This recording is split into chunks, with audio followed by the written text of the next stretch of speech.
करवा चौथ की व्रत कथा। कार्तिक कृष्ण पक्ष की चतुर्थी को करवा चौथ कहते हैं। इसमें गणेश जी का पूजन करके उन्हें पूजन दान से प्रसन्न किया जाता है। इसमें गेहूं का करवा भर के पूजन किया जाता है और विवाहित लड़कियों के यहाँ चीनी के करवे पीहर से भेजे जाते हैं तथा इसमें निम्नलिखित कहानी सुनकर चंद्रोदय में अर्घ्य देकर व्रत खोला जाता है। कथा। एक साहूकार था, उसके 7 बेटे थे और एक बेटी थी। वह सातों भाइयों की प्यारी बहन थी। एक साथ ही बैठकर खाना खाते थे। एक दिन कार्तिक की चौथ आई तो उनकी बहन ने करवा चौथ का व्रत रखा। सारे भाई भोजन करने आए और अपनी बहन से बोले, आ बहन तू भी खाना खा ले। उनकी माँ बोली, आज यह खाना नहीं खाएगी, इसका करवा चौथ का व्रत है, जब चाँद निकलेगा तभी खाना खाएगी। तो उसके भाइयों ने छल कपट से जंगल में आग जलाकर छलनी में से चाँद दिखा दिया। वह अपनी भाभियों से बोली, चलो भाभी चाँद निकल आया है, अर्घ दे लो। तो उसकी भाभी बोली, ये तो तेरा चाँद निकला है, हमारा तो रात को निकलेगा। यह सुनकर भाइयों के कहने से उसने चाँद को अर्घ दे दिया और खाने बैठ गई। पहला टुकड़ा तोड़ा तो बाल निकला, दूसरा टुकड़ा तोड़ा छींक मारी, तीसरा टुकड़ा तोड़ा तो राजा के घर से बुलावा आ गया कि राजा का लड़का बीमार है, उसे जल्दी भेजो। माँ ने लड़की के पहनने के लिए 3 बार संदूक खोला, तीनों बार सफ़ेद कपड़े निकले।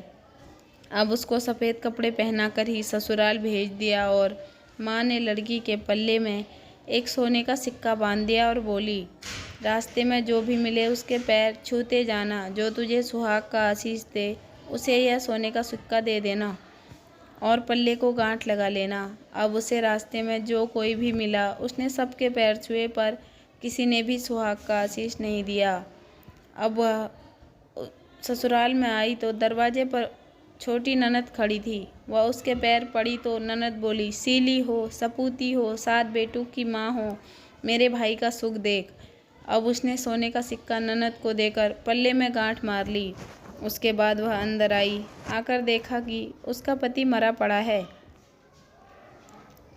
अब वह उसे लेकर एक कोठरी में बैठी रही। 1 साल तक उसकी सेवा की। उसकी सास बांदी के हाथ बची खुची रोटी भेज देती। इस प्रकार उसे अपने पति की सेवा करते करते 1 साल हो गया। करवा चौथ का व्रत आया। सारे पड़ोसियों ने नहा धोकर करवा चौथ का व्रत रखा। सब ने सिर धोकर हाथों में मेहंदी लगाई, चूड़ियाँ पहनी। वह सब देखती रही। एक पड़ोसन बोली, तू भी करवा चौथ का व्रत कर ले। तब वह बोली, मैं कैसे करूं? तो वह बोली, चौथ माता की कृपा से सब ठीक हो जाएगा। उसके कहने से उसने भी व्रत रखा। थोड़ी देर के बाद करवे बेचने वाली आई। करवे लोरी करवे लो, भाइयों की प्यारी करवे लो। ए करवे वाली, मेरे को भी करवे दे जा। वह कहने लगी, मेरी दूसरी बहन आएगी, वह तेरे को करवे देगी।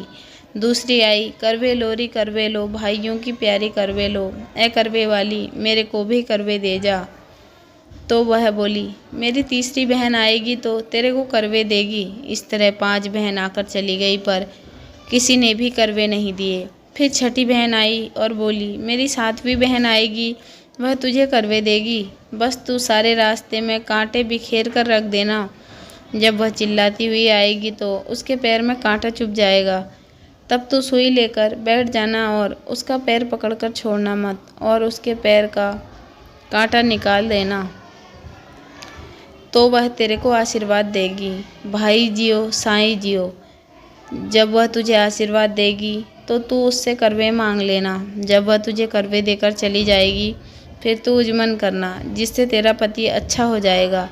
अब उसने वैसा ही किया। सारे रास्ते में कांटे बिछा दिए। जब वह करवे लेकर खूब चिल्लाती हुई आई तो उसके पैर में कांटा चुभ गया। उसने उसका पैर पकड़कर छोड़ा नहीं और उसका कांटा निकाल दिया।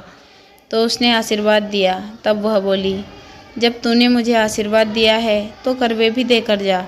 तो वह बोली, तूने तो मुझे ठग लिया। यह कहकर उसने उसे करवे दे दिए। अब करवे लेकर उसने उजमन की तैयारी की, व्रत रखा।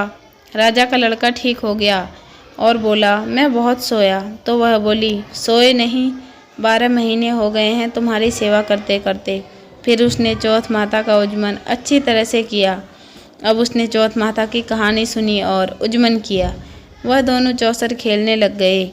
इतने में उसकी बांदी तेल की फली और गुड़ की डली लेकर आ गई और दोनों को खेलते देख बांदी सासू से जाकर बोली, महल में खूब रौनक है, तेरी बहू चौसर सार खेल रही है। इतना सुनकर सासू देखने आई।